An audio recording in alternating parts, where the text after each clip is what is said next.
طاح مطر على قطر. يا ماجد، وين ليلى خلها تسبح معنا؟ ليلى، ليلى، ليلى، تعالي يا ليلى. ها طارق، ترى كل يوم تزعجني. أوها طاح مطر على قطر وأنا ما أدري. إن نزل علينا مطر، فهذا شيء رائع، وها نحن نسبح في المطر. صدت يا ماجد. أقدم يا طارق علشان يزيد عليك المطر.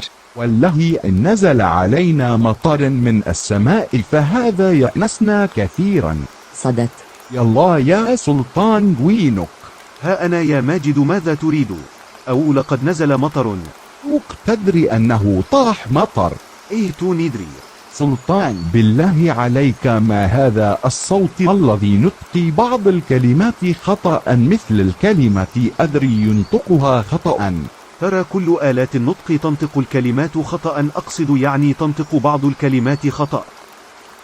يا سلطان، لقد ذكرتني في قاموس إن المكفوفين يعانون من أخطاء النطق أمثال يزيد المطيري، وفي iOS 16 أخطر بصوت ماجد الافتراضي. لن افترض أن أقوال لك الصحيحة وأيضا قاموس أكبلة نفس الشيء. ما الذي تفعلون هنا؟ أو طاح مطر؟ طاح المطر من زمان وأنا توني دري. تدري يا محمد؟ توني دري.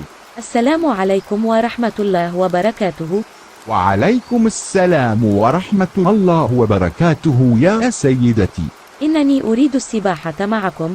حسنا، تفضلي معنا يا سيدتي الأميرة. انظر إليهما يا أخي طاهرة أنهم يسبحون في المطر، فلنخرج إليهم. لا تدرون أنهم أصحابنا؟ نعم يا ولدي، إنهم أصحابنا. السلام عليكم ورحمة الله وبركاته.